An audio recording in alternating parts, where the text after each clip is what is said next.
name. Greetings. I am Rasiadonis Tafari, Wyndham Yadum of the Society of His Majesty, the Line of Judah Society of His Imperial Majesty, a member of the Ethiopian World Federation Incorporated.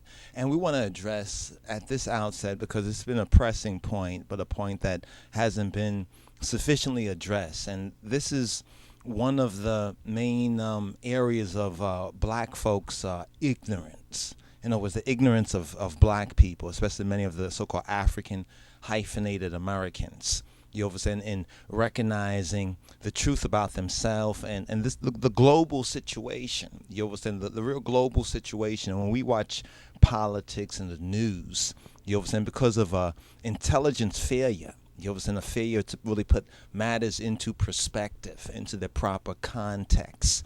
And so when we speak of ourselves, or are spoken of as being so-called African hyphenated Americans, it's very important at the very outset to put Africa. Let's first of all put Africa in perspective. And we've discussed this with the brothers and the sisters, the Wendamoch and the Wendamamachnet and the Brotherhood. We've been discussing this, in our own gatherings and conferences and other, one-on-one discussions and two-on-two and conferences and basically not publishing it as we should, or putting it out there to the broader so-called masses who are being massacred, literally. You understand, the lost sheep of the Beta Israel, the Falashas of the West, speaking about the black folks, the N-words that don't know themselves. You understand, speaking of our Hebrew brothers and sisters that don't know themselves, or the real perspective. You understand, the real perspective. And we have to first of all put Africa into perspective. So let's put Africa into perspective, all right? This map that you see, and we're going to go into a little more detail of this particular map. Let's just say, it from the outset that Africa, in perspective, it's big. It's really, really big. It's a really, really, really big continent. It's a big and it's our continent. You understand? And it's ours as black people. Notice most folks will say, yes, we all come from Africa, and the roots of humanity and mankind first began in Africa, so forth and so on. And that is just the counterpunch, in a sense, to white supremacy. That's a counter punch to all this inferiority that has been cast, and dispersions that have been cast. You know, on black folks. So black folks now just kind of just want to be down and want to, just want to be accepted. You understand? It goes back to one of the main tactical faults of the so-called civil rights movement, is that we just wanted to be accepted as being like white people or human beings. But now that's all another issue. Let's just deal with this map right here. This map that you see in front of you is Africa in perspective. Africa in perspective. It's big. Yes, it's really, really big when we look at the continent of Africa, and then when we look at how many countries, you understand, countries that are often spoken about in the news and in politics. You understand? In other words, Africa gets a very small little attention, and then how they deal with Africa, we could go on and really discuss and document and break down how they, how the news media, how the spin is put on it, that basically, puts it in such a way that most of us can't grasp why it's significant to us as so-called African hyphenated Americans. Now we're working on another particular video and another particular, we could call it a vlog, a blog, a document, basically, that is going to address why, in our opinion, not just my personal opinion, but also others share this opinion, is that African Americans have failed Africa, have failed African unity. We have failed. I mean, not just the Almighty, when we recognize the crux of the matter of us as being the lost sheep of the Beta Israel, that we are really the black Jews, we're the Hebrews, we're the people that the Bible talks about. You understand, squarely in perspective. That's why when we look at black folks' situation is unique, especially in the Americas. You understand, is unique. And when we say the Americas, we're talking about the Afro-Americans, we're talking about the Afro-Caribbean, we're talking about the Afro-Hispanic people, when we are talking about black people. You know what I'm saying? Black people, black, of course, is a particular terminology that's used, and we can go into discussing, well, what does black really mean? But remember, a lot of this is what they have called us. We have not done overall a proper job in educating ourselves, or educating our children, or educating this present generation of black youths. So when you see the condition, the situation of black people, especially in the Americas, whether we talk about economically, politically, yes, we've gotten a boost. You understand, and many are high, because we have our first so-called African American president in President Barack Hussein Obama, in President Barack Obama. Well, that's a point. That's something there we can dialogue and discuss that. But beyond that, there's an intelligence failure of African Americans. You know what I'm saying? We have an intelligence failure to really put into perspective the African continent, and the main fact that it's big, it's really big, it's great, and it's important to us. You know what I'm saying? And we've been cut off, and we've cut ourselves off, you know what I'm saying, from our interest, you know what I'm saying, in the global economy, and in particular in Africa. You know what I'm saying? In dealing with Africa, yes, there's ones like the Oprahs and others who some of the celebrities, the stars, and other people who are known in the media, who occasionally may do something in Africa, and then we feel a little good about ourselves. And these things often coincide with something like Black History Month or some other major event on the Negro, the modern Negro calendar, so forth and so on. You understand? But when we look at the African continent, first and foremost, and we look at the African continent in perspective, we have to acknowledge that it is big. It is big. It is really, really big. You understand? It's great. It's important. Just take a look at the African continent. Then we're going to deal with some of the data, some of the statistics, to get the numbers. What are the numbers? You understand? The numbers, math, precision. You know what I'm saying? Get precise knowledge, get good intelligence out of this. You understand? We hear about with the West and America in particular, since 9/11 and the terrorism and other kind of issues that are the main front and center issues. We often hear about intelligence. Who knew what, when, and how come if they knew such and such, they did not make such and such known to others? Well, that sort of a approach and perspective is going to become very important to many of us, as it has already become important to some of us. You understand? Who knew what, when? Who knew, when we put Africa in perspective, that it's so big, that it's really big? And this would explain the focus of white supremacy in the colonization of Africa in so-called modern times, since the Belgium conference. You know, when they divided, they sought to divide up Africa, and the race for Africa and the grab for Africa. We often hear that, well, Africa has all these natural resources and minerals that are important to the world. It's important to the world, but see, here's where we have to say mea culpa, and we have to acknowledge our own culpability, our own guilt, our own fault as so-called African hyphenated Americans. And see, I and some of us, we recognize, well, yes, we're African Americans, but we recognize that the crux of the matter, we're Ethiopian Hebrews, that we're the black Jews. You understand? We recognize that we're the Beta Israel, that we're the exilists or the flashes of the West at the heart of the matter. So we're discussing this on the various different levels as it pertains to us, but not losing sight of the core of our core identity. You see, amongst those of us in the true brotherhood of His Majesty and His Christ, we recognize our core identity. You see, the core identity says that we are Israelites, that we are Hebrews. That's our core identity. Yes, we have many different groups out there. Some of them are more radical. You understand? Some of them are more fundamental. Some of them can be considered more extremist, black Hebrew Israelite groups, so forth and so on.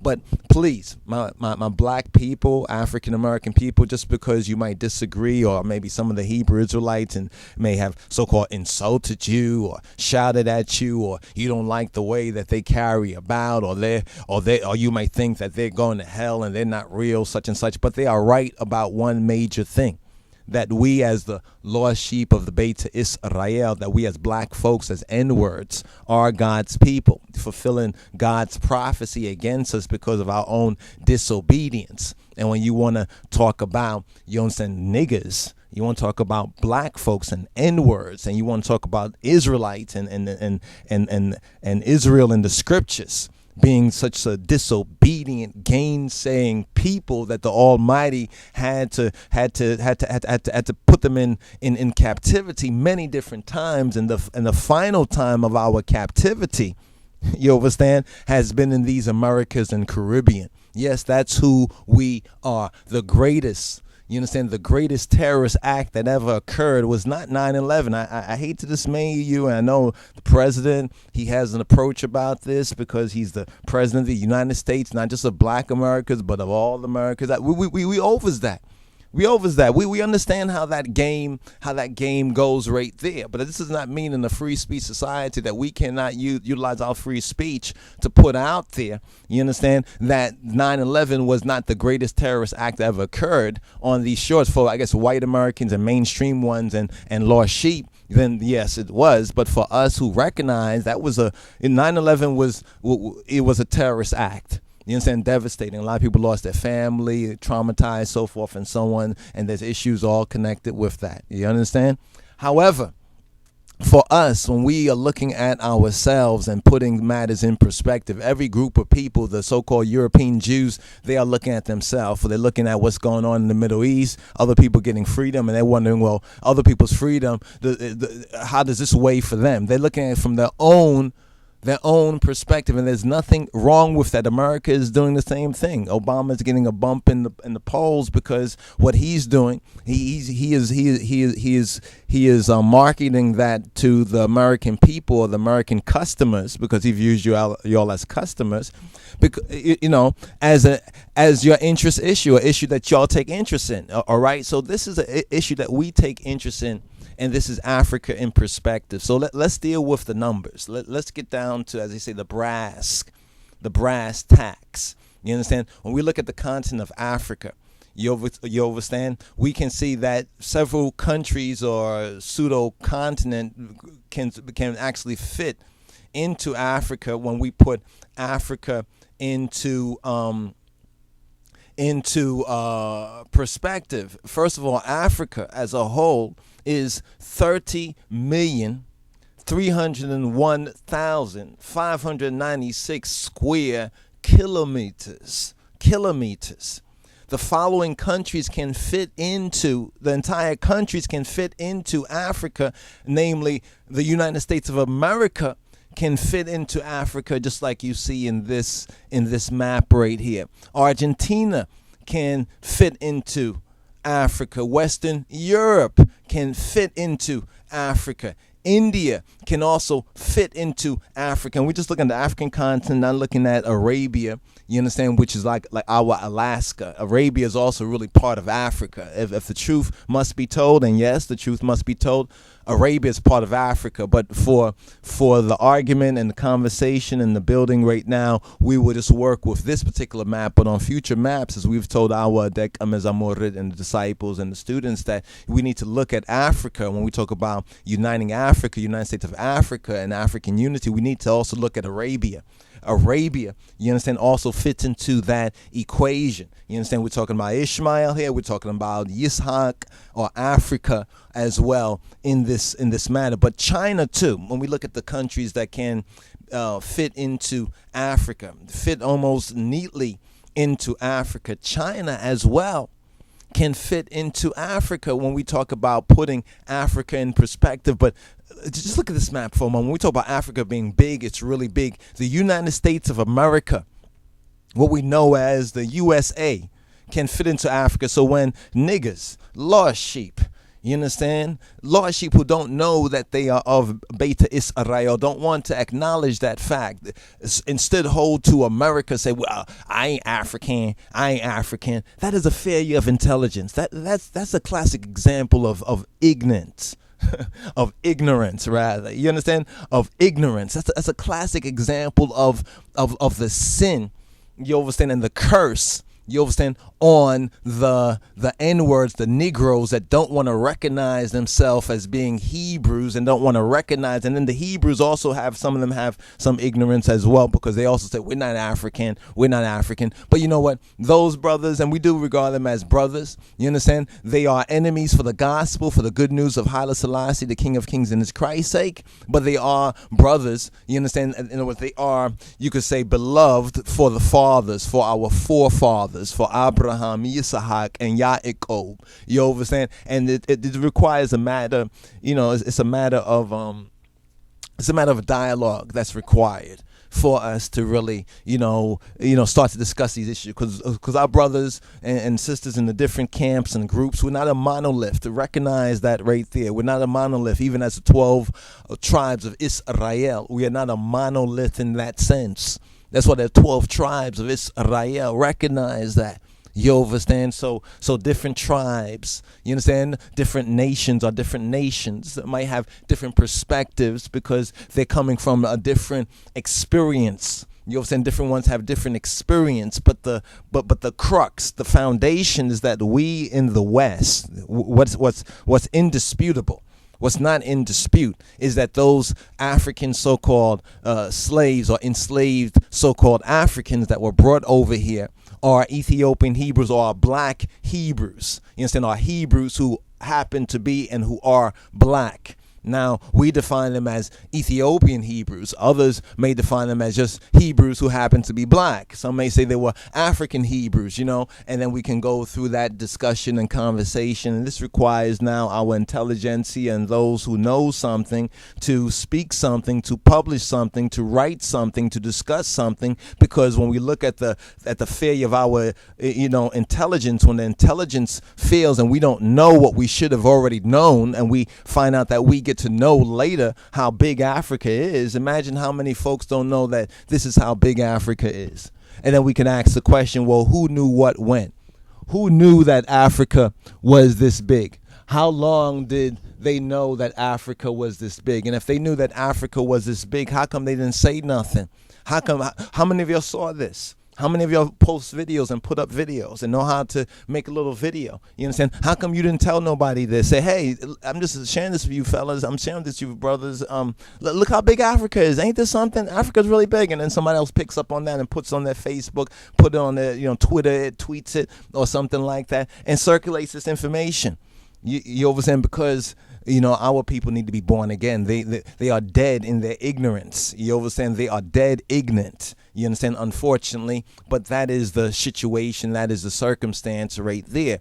But as we continue to put Africa into perspective, there's nothing that could be more important to us than really to put Africa into perspective. You understand? Of the other countries that have been named, such as the United States of America, Argentina, India, Western Europe is not a country, but in a sense we can call it. They're trying to create one union, so the EU. So when we look at Western Europe as well, we look at China. You understand? The other countries and the kilometers that they take. Remember, Africa is 30 million. Is over 30 million square kilometers, and the other countries, United States, Argentina,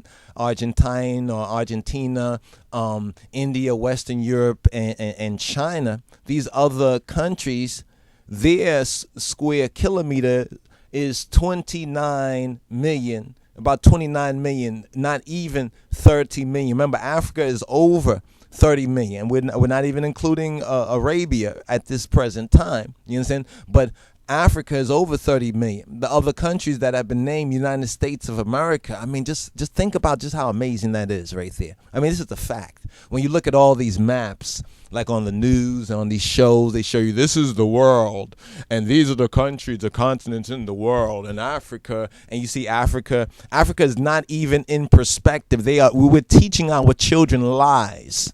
We talk about the education system of America needs to be reformed, right? Well, here's one main area where the so-called educational system of America needs to be reformed, because if ones and ones knew this truth, you understand, knew that, well, the United States of America can fit roughly in North Africa. The entire United States of continental so-called America can fit into North Africa. You understand? And still there is a lot of land mass. It is amazing. You have to say, wow. Wow. I mean, any so-called African hyphenated American, you understand, or black American that says, I ain't African, you know, when you hear that, don't get upset with them. I mean, for you to get upset with such ignorance, it's a willful ignorance. You understand? It's just holding you back. It's just putting a stumbling block in your own way. You understand? Let the blind lead the blind, but those who are recovering their sight, look at this. You understand? Meditate on this. Think about this right here. You understand? The greatness of Africa, that it's big. It is really, really big. You understand? Africa in perspective. People often underestimate, and let's say this specifically, black people, African hyphenated American people, you understand, often underestimate quite how large Africa is. You understand? We underestimate how big Africa is. So it was figured that, you know, ones and ones would put it in perspective. And they transpose right here as many of the world's other countries over it as could possibly be transposed. You understand? And as you can clearly see, if you can see a lot of folks will say, I don't care, I ain't African. If you encounter niggas like that, I mean, don't even bother. Why are you wasting your time? That means if you associate with them, you need to associate with other more progressive, positive people, because this is just showing you how big the continent is. You know what I'm saying? The West's main interests and the East and China main interests in Africa are the natural resources. You understand? That's economics. That's money right there. You understand? But that's the economics. You understand? We're talking about our situation here in America. We are landlocking ourselves. You understand? Ignorantly. You understand? Some willfully. You understand? Are landlocking us. You understand? You know what's called? What they call it again? Lowered expectations. Lowered expectations. So we want to talk about our president Obama, the United States president, talking about the global economy, and we're living in a global world. Everybody talking about these global issues. You understand? Well, look at our continent, because this is the continent that we were taken from. Our ancestors were taken, were stolen. You understand? Were enslaved, were captured, old time pirates. Yes, they robbed by. You understand? They took us in the slave ships across the Ethiopic Ocean. That's what it was named then. Now it's called the Atlantic, but then it was called the Ethiopic Ocean, because this continent actually was called Ethiopia.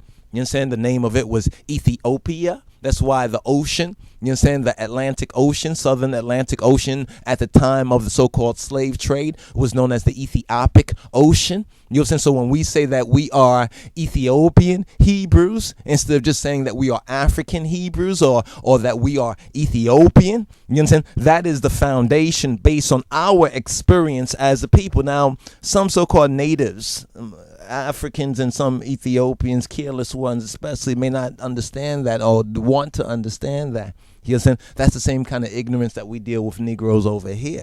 You understand? So if they're not in our way, you understand, we just keep going. If they're in our way, we get them out of our way. You understand? But as you can clearly see, Africa is larger than China.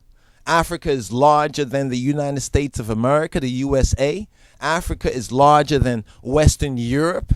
Africa is larger than India. Africa is larger than Argentina. Africa is larger than the British so-called Isles, all combined. All combined. Now, many of us always have known that Africa is a very, very, very big continent. But you know what? Many of us, and myself included, didn't know just how big it really is. You understand? It is really big. You understand? And this is one reason why they suppress what's going on in Africa in the media and always give you the sad, depressing, you understand, stories. So y'all will think, especially black folks would think, oh, no, I'm better off in the ghetto. You understand? And in Africa, I ain't African. You understand? They always show you the starving babies, the AIDS, they never show you the good stories, the positive story, the progressive stories. But whenever some bad story, we heard about Darfur. You understand? We're hearing about Libya now. You understand? We're hearing about the Horn of Africa, Somalia, the terrorism. We heard about the Somali pirates. They let us know about the pirates. You understand? Took a couple of white folks and maybe a black person or mixed mulatto person was amongst them or something like that. We're hearing about Cote d'Ivoire. You understand? The Ivory Coast. You understand? We hear about maybe South Africa, Mandela, free Mandela. Free Mandela, you know what I mean? We hear about that, you understand? But let's put it into perspective. You understand? As we say often in our teachings, let us put these matters into context. Because if you don't have it in the right context, then all you're left with is nonsense. So let's put Africa into perspective. The African continent is apparently large enough, it's big enough to fit the entire United States of America, India, Argentina, or Tina, depends on how tomato you want to go with it, Western Europe, Europa, you understand, and most of China, you understand, the great majority of China in its space, within its so-called borders. You understand? In fact, altogether, these 5, one can call countries, some would say Western Europe is not a country, so forth and so on, but the EU is trying to make it like a country. So still, these 5, you could say, countries and nations or national groups, they still do not make up the total square kilometers of Africa. The total square kilometers of Africa. So this is just to put this word out there. You understand? About just how big, you understand, Africa really, really is. And we thank the ones from doobiebrain.com and others out there, you understand, that have put this together. And there were some comments, of course people are going to have comments about this, but please share this with others. And now just think, if it's this big, can you imagine if there's minerals and natural resources out there? You understand? And now they're talking about saving the savannah. No, they're talking about there's a new land grab and resources grab for Africa. And with the so-called African hyphenated Americans kind of lost in playing AWOL. You understand? Our people for 40 years have gone AWOL about Africa. AWOL, African Americans are AWOL, you understand, concerning Africa. And this is a darn shame. And this also contributes to our backwardness and why our situation is so difficult and why we suffer, even to this day, terroristic attacks in America. We suffer continual terrorism, part of the PTSD that we are faced with, post-traumatic slavery disorder and disease, and post-terrorism, you understand, terroristic, you understand, slavery disorder and disease, because of a failure of intelligence, a failure of intel. Every time, if you have a map that really does not show the proper perspective of Africa, you are lying to yourself. You are lying to your children. You understand? And if your children fail in their education, you contributing to it, because you're not telling them the truth. You're not saying to them, well, go to Africa. Or you're saying, first of all, this is how big Africa is. And we were taken from Africa. You understand? Our ancestors were taken from Africa, and they call us African American. And President Barack Obama, he's a African American as well. Yes, he may not be so-called from our experience, but still, we're from Africa anyway, aren't we? As black folks in America, you know what I'm saying? So think about it for a moment. Why would you give your all just to receive their less? You know what I'm saying? And by us cutting ourselves off from Africa and just saying that we're just American. Here's some Negroes saying, I am not even African American. Well, we just want to call ourselves Americans. You understand? Well, you're giving your all to receive your less. And if you know anything, you know what I'm saying? If you know anything about history repeats itself. And if you don't know nothing about history, our folks did the same thing before. Black folks, niggas did the same thing before. They cut themselves off from their history. You understand? Turned their backs on the real intel. You understand? About who they were. You understand? Thought that they were just trying to be a good old American and so forth and so on. And history should tell you. You understand about the failure of that approach. You know what I'm saying? My brothers and sisters, there's so much more. You know what I'm saying? There's so much more that we really want to say on this particular point. But the first thing that we would definitely want to say is that that Africa is it's huge. You understand? People will say it's not a country. Well, that's a matter of interpretation. You understand? Saying that Africa is not a country or a nation, that's a matter of interpretation. When the Belgium Conference, the Europeans, colonialism, the white supremacy divided it up, you understand? Us maintaining this division is part of the, it's part of the problem. And now, as we're in a new millennium, as we're in a so-called new century, you know what I'm saying, as we're going into so-called global economy and a global perspective, it behooves us, you know what I'm saying, it behooves us to recognize how big Africa is. You understand? Because Africa is larger than many people think. You understand? Especially many of our people. This is mainly a point, firstly and foremostly, you know what I'm saying, for African Americans and Afro-Americans, Afro-Caribbean, Afro-Hispanic people, our black people over here in this region. You understand? So more to come. Please, brothers and sisters, stay tuned. I am Wanda Machu Rasiadonis Tafari Neng. Salam tana, tina yestalin, salam laku alaikamu. Mislam and Fesika.